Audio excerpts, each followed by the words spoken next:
The independence from the British Empire of two nations, India and Pakistan, in 1947, prompted a wave of decolonization that spread across Asia and Africa. Yet alongside the victories of independence came the tragedies of partition, whereby British-ruled India was divided into two separate states. The violence that accompanied partition, which led to the death of up to 1 million people and the displacement of millions more, ranks among the worst human tragedies of the 20th century.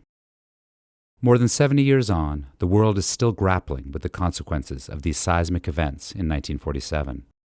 From ongoing conflicts at the Indo-Pakistan border to unresolved questions about the place of religious minorities within both countries, to the traumatic memories of violence that shaped the origins of both nations, the South Asian subcontinent remains marked by that fateful time. Although independence was the product of decades of anti-colonial struggle, the move towards its final shape, partition, was dizzyingly swift. In February 1947, the British government announced its decision to withdraw from India. Political negotiations between British and Indian leaders followed, with Jawaharlal Nehru representing the Indian National Congress Party and Muhammad Ali Jinnah serving as representative of the Muslim League.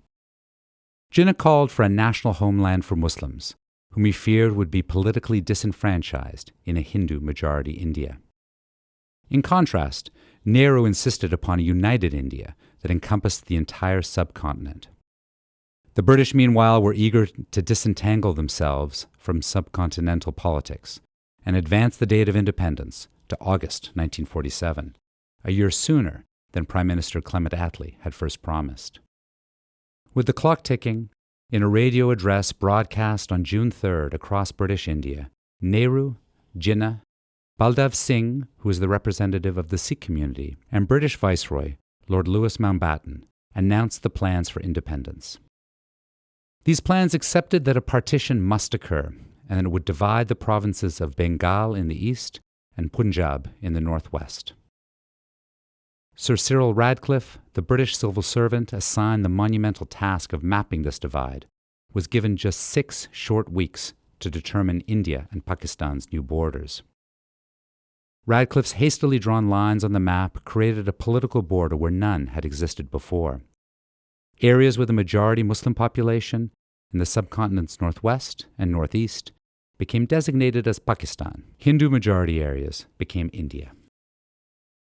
This demographic logic belied an on-the-ground reality in which Hindus and Muslims, alongside Sikhs, Christians, and many others, had lived side by side in all parts of the subcontinent for centuries.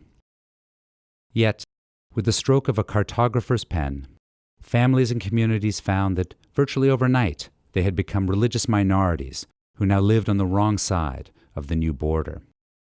Wary of this minority status, many people left their homes. Hindus and Sikhs fled into India.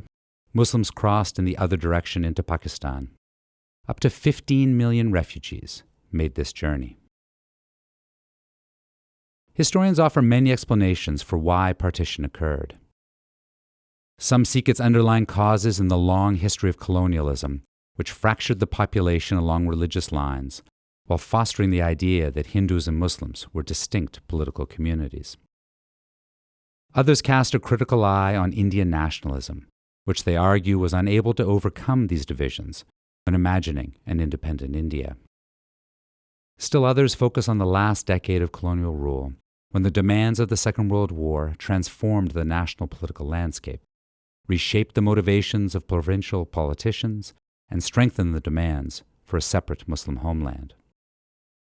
They also look towards the final political negotiations of 1947, which took place against a backdrop of growing violence between religious communities that was fueled by propaganda that demonized the other community and by the fevered exhortations of politicians and local leaders.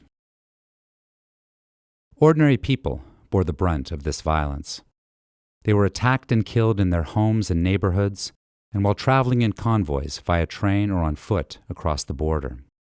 Women were raped, assaulted, and abducted in huge numbers as men made women's bodies the battleground of community identity.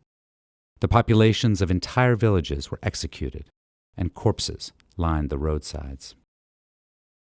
This unimaginable violence was not simply a spontaneous expression of hatred and brutality, but in many cases was planned and organized.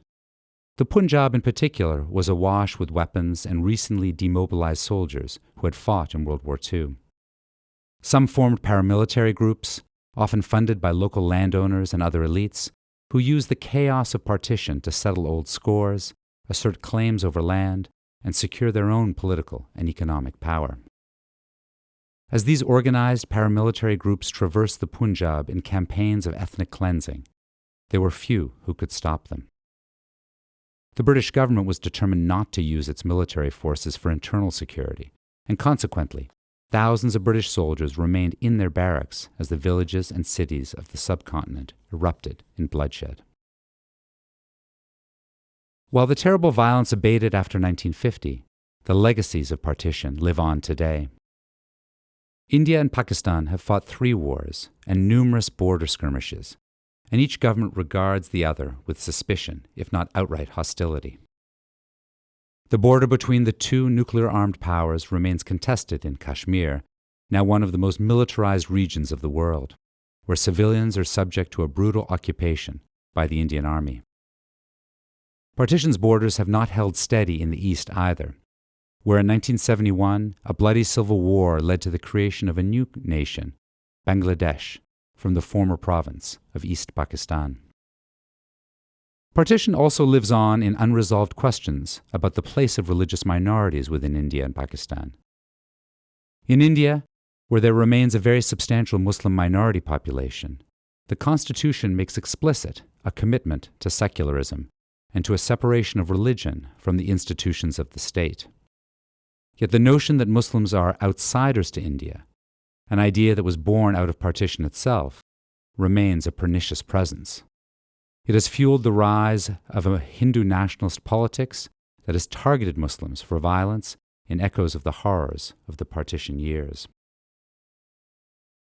In Pakistan, which was created as a homeland for Muslims, and which has smaller numbers of religious minorities, the relationship between Islam and the state remains fraught, even after successive waves of Islamicizing policies undertaken by military and civilian governments. More than 7 decades on, South Asians still struggle with these legacies. We are now losing the last generation to remember the events of 1947, and there is a new urgency to document the histories of those who experienced partition firsthand. As their stories are collected and shared, perhaps we will be better able to understand the violent turmoil through which India and Pakistan were created, and to imagine a more hopeful collective future.